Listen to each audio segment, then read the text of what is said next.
Good morning dear students. अभी तक हम लोग इंटीग्रेशन में शुरुआती दौर में बातों को जो मैंने आपको फार्मूले दिए हैं उस पर बेस्ड क्वेश्चनों को कराया सिर्फ बच्चों। अब हम उसके आगे 18.2 के लिए आगे बढ़ रहे हैं उसके। लेकिन ये जो हम अब आपको बता रहे हैं बहुत सी बुक्स में या आपकी भी बुक में फार्मूले के अकॉर्डिंग इन क्वेश्चनों को करा गया है। हम इन क्वेश्चनों को बच्चों फार्मूले के अकॉर्डिंग फार्मूले बेस्ड नहीं बनाएंगे कि इसका भी एक अलग फार्मूला बनाते हैं। जैसे इंटीग्रेशन ऑफ ई की पावर ए एक्स है, ई की पावर ए एक्स का बच्चों इंटीग्रेशन करना है। तो ई की पावर ए एक्स का अगर इंटीग्रेशन करना है बच्चों तो इसमें यह होगा, हमने फार्मूला सुना है ई की पावर एक्स का एक्स के रेस्पेक्ट में, और ये इंटीग्रेशन होता है ई की पावर एक्स। लेकिन बच्चों यहां पर ax आ गया और ax आ जाने के बाद क्या होगा, हम ax को t ले लेंगे तो t इज इक्वल टू बच्चों ax हो जाएगा। और t is equal to ax हो जाने के बाद हम लोग dt ओवर dx निकाल लेंगे, t को x के रेस्पेक्ट में डिफरेंशिएट कर देंगे और ऐसे ही तब इधर भी डिफरेंशिएशन हो जाएगा। ax है तो x का x के रेस्पेक्ट में और x का x के रेस्पेक्ट में डिफरेंशिएशन बच्चों 1 हो जाएगा तो dt is equal to a dx हो जाएगा।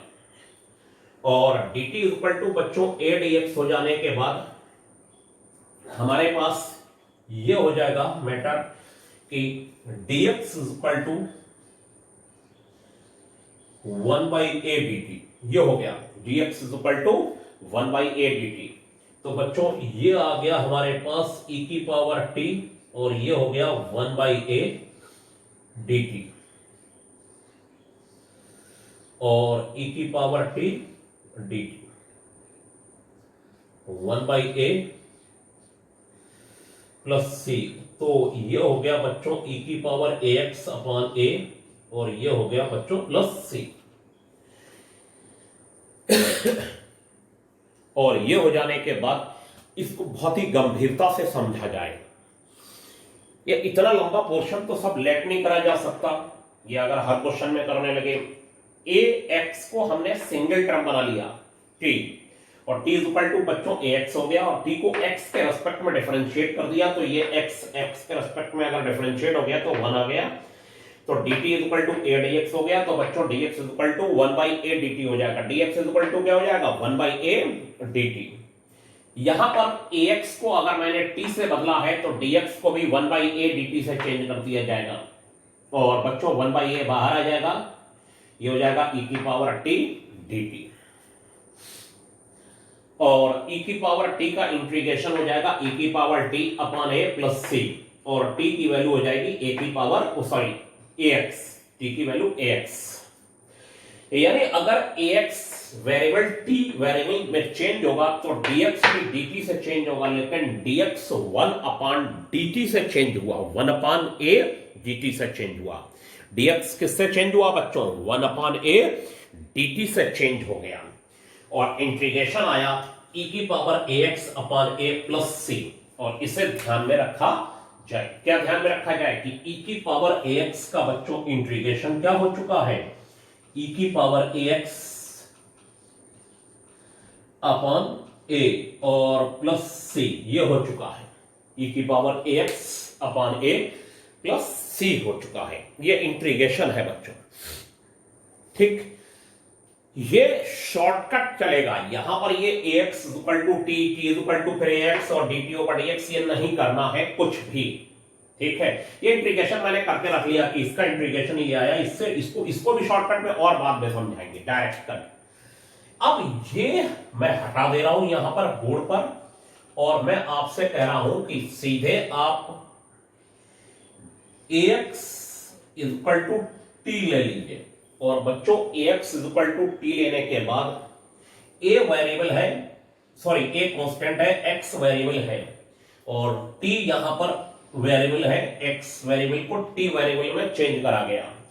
अब आप दोनों साइडों को अपने अपने रेस्पेक्ट में x को x के रेस्पेक्ट में डिफरेंशिएट करिए और इनटू में dx लगा दीजिए। x को x के रेस्पेक्ट में डिफरेंशिएट करेंगे तो 1 आएगा और इनटू dx, और t को t के रेस्पेक्ट में डिफरेंशिएट करेंगे तो 1 आएगा इनटू dt हो जाएगा। ये शॉर्टकट क्योंकि हम लोग ऐसे कहां तक लगाते रहेंगे लंबी लाइन, और ये dx इक्वल टू बच्चों 1/a dt हो जाएगा। यानी अगर ax t से चेंज होगा तो dx 1/a dt से चेंज होगा। ax अगर t से चेंज होगा तो dx बच्चों 1/a dt से चेंज हो जाएगा। और हमारे पास ये आ जाएगा रिजल्ट e की पावर ax का इंटीग्रेशन e की पावर ax अपॉन a। अब क्या होगा, मैं एक इंटीग्रेशन करता चलूंगा और इस साइड में लिख रहा हूं बच्चों। सेकंड वाला बच्चों ये हो जाएगा साइन bx, इसका इंटीग्रेशन साइन bx। इसमें हम क्या करेंगे कि bx को t ले लेंगे और ये हो जाएगा बच्चों b इंटू dx और t का 1 into dt, 1 into dx 1 into dt, dx equal to 1/b, और बच्चों ये हो जाएगा sine t 1/b dt, 1/b sine t dt। ये आ गया। अगर dx एक नया वेरिएबल t से चेंज होगा बच्चों तो dx भी dt से चेंज हो जाएगा, और dx अगर dt से चेंज होगा तो यहां 1/b dt लग के चेंज होगा। मतलब dx कैसे चेंज होगा वो हमने निकाल लिया कि 1/b dt लगा दीजिए।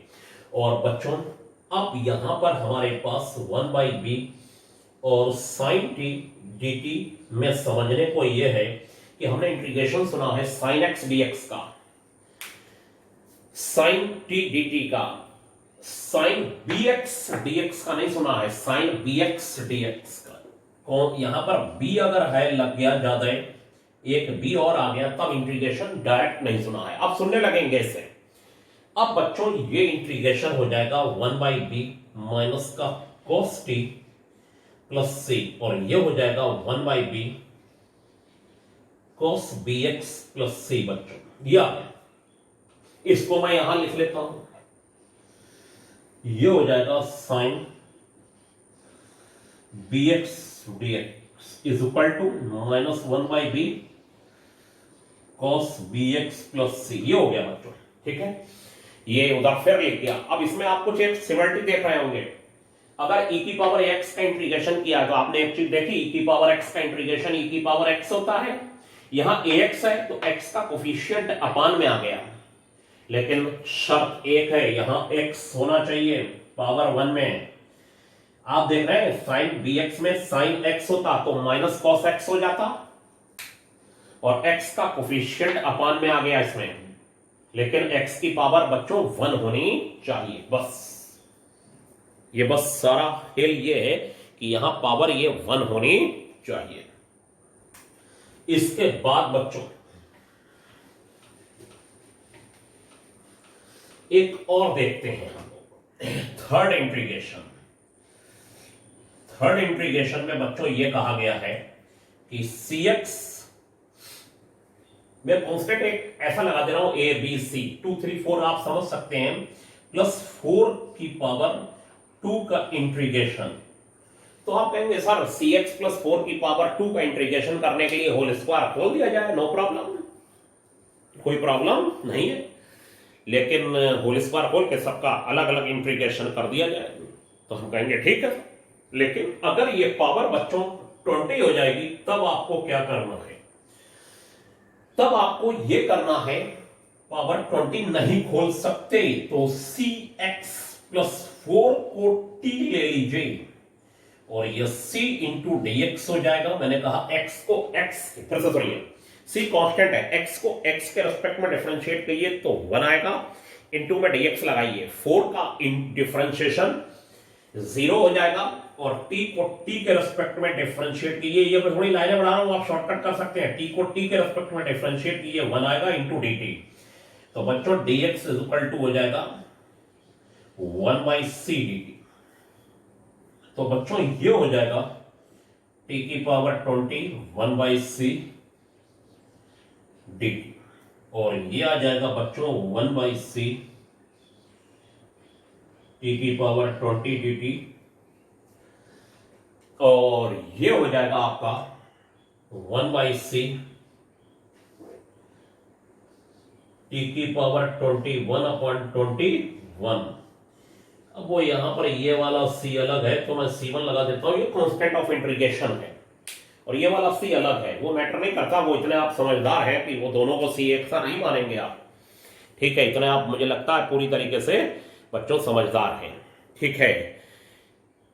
तो यहां पर पहुंचने के बाद अब आपको क्या नजर आया कि अगर t की वैल्यू मैं लगा दूं बच्चों तो ये हो जाएगा cx प्लस 4 की पावर 21 अपॉन 21 प्लस c1।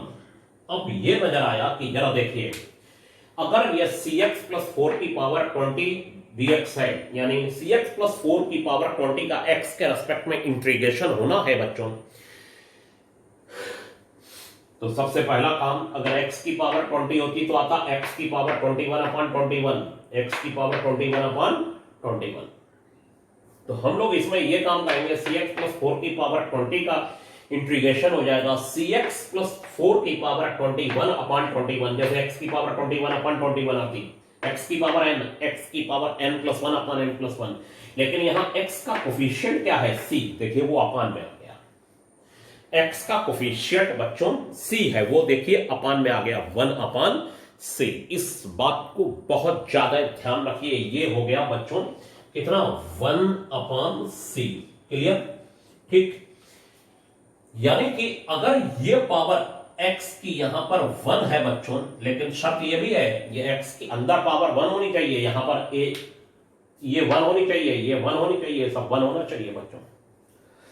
तो बच्चों हमारे पास ये मैटर है कि हम इसको डायरेक्ट कर सकते हैं, बस ये पावरें 1 होनी चाहिए। अगर ये पावर 2 हो जाएगी तब ये डायरेक्ट नहीं होगा ऐसे, तब यहां पर बदलाव आ जाएंगे बहुत सारे, क्योंकि हमें अगर नया वेरिएबल x t से चेंज करना है तो dx किससे चेंज होगा ये भी हमें पता होना चाहिए, और वो dt में कैसे चेंज होगा, 1/c dt से चेंज हुआ बच्चों यहां, ठीक है।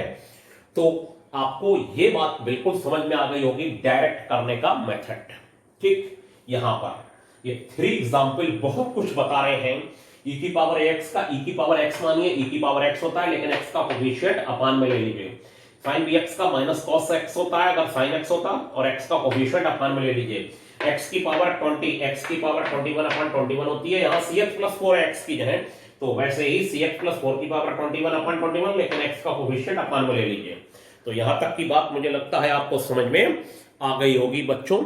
अब हम लोग देखिए कि तो बच्चों हमारे पास अब एक बुक में इंपॉर्टेंट पहला ही एग्जाम्पल जरूर करना होता है, वो आ गया, और वो आ जाने के बाद 18.21 पेज पर, और ये बच्चों ये कहता है कि integration of 2x minus 5 2x minus 3 की पावर 5 प्लस 1/7x माइनस 5 की power 3 plus 1/√5 x minus 4 plus 1/2 minus 3x plus √3x plus 2। कुछ नहीं करना बच्चों, वेरी सिंपल, बहुत ही सिंपल मैटर ये है कि अगर आपने अभी तक मेरी बात सुनी हो तब फिर मैं आपको कुछ बता दूं कि ये एग्जाम्पल नंबर फर्स्ट का फर्स्ट पार्ट है, और इसी से सब बातें क्लियर हो जाएंगी आगे के पोर्शन की। इसका इंटीग्रेशन अलग, अलजेब्रा ऑफ इंटीग्रेशन, इसका इंटीग्रेशन अलग, इसका अलग, इसका अलग, सबका अलग,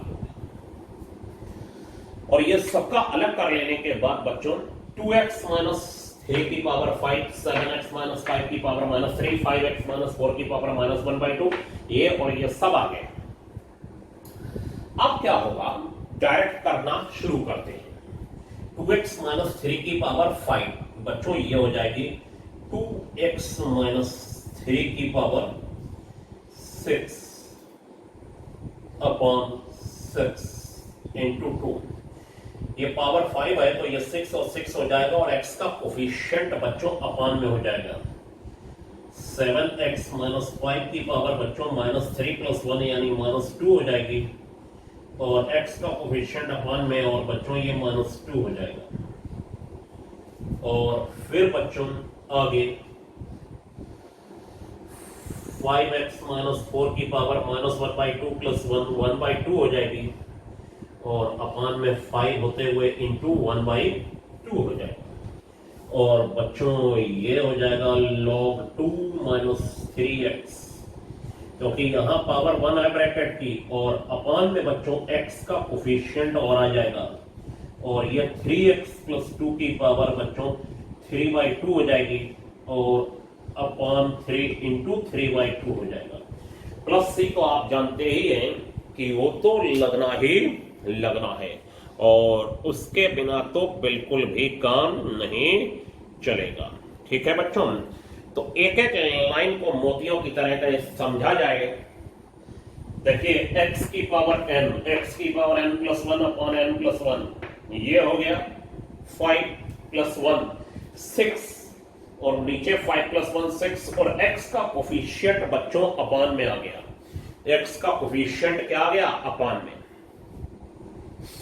और 7x - 5 की पावर -3 है तो ये हो जाएगा 7x - 5 की पावर -2 और x -2 अपान में आ जाएगा -3 + 1 और x का कोफिशिएंट अपान में आ गया।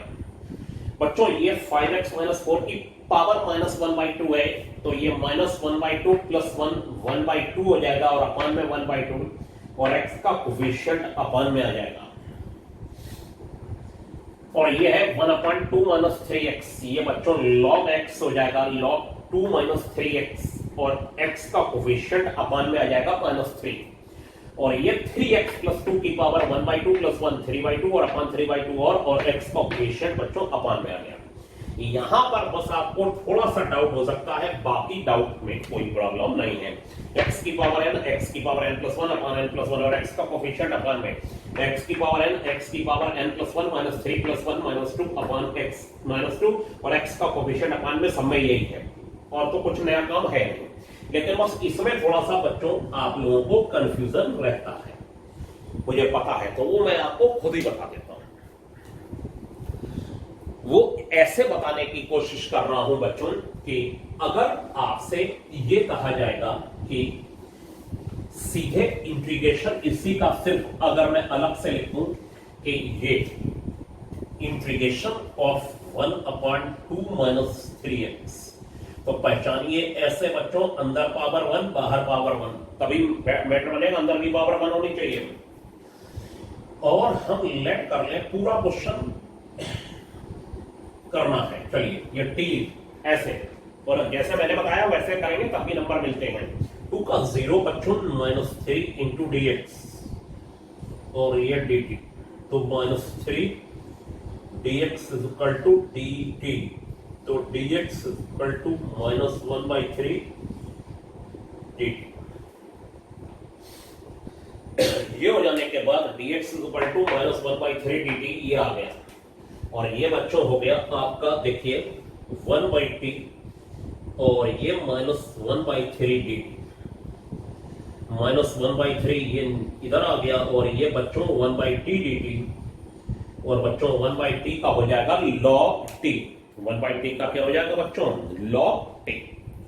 और log t हो जाने के बाद इसका इंटीग्रेशन हो जाएगा log 2 - 3x - 1/3 ये -1/3 और -1/3 बच्चों log t हो जाएगा और ये हो जाएगा -1/3 log 2 - 3x + c।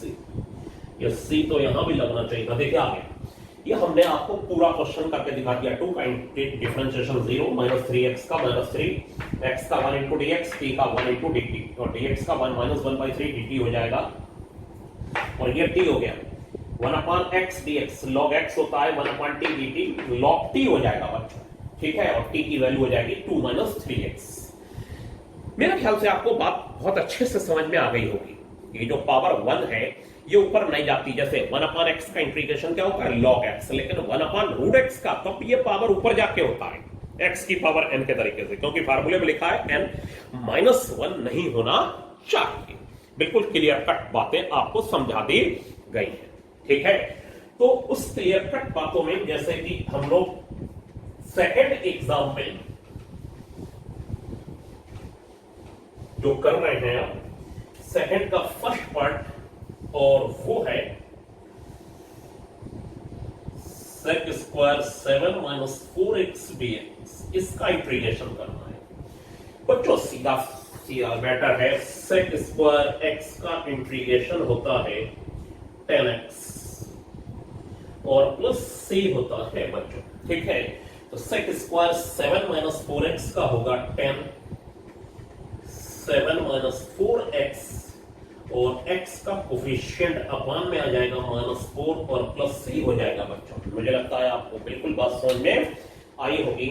ये मैंने फार्मूला लिख दिया डायरेक्ट वाला, यहाँ पर 7 - 4x है तो x का कोफिशिएंट -4 अपान में आ गया और प्लस c। क्लियर आपको, ठीक है।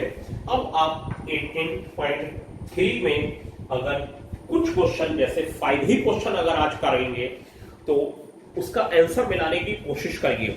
और मैं आपको बार बार बता दूं कि जरूरी नहीं है इंटीग्रेशन के आंसर सेम आए, लेकिन हाल फिलहाल बिल्कुल ही एकदम से इतना चेंज नहीं आता, इतना नहीं, मतलब फिलहाल यहां तो चेंजेस नहीं आएंगे।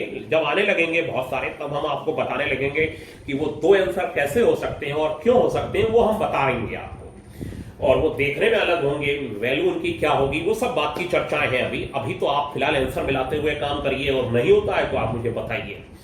तो आप इस एक्सरसाइज के 5 या 10 क्वेश्चन अगर करके रोज देखते चलेंगे हर चीज, तभी बात बनेगी बच्चों, ठीक है। तो आज के लिए बच्चों इतना ही, थैंक यू।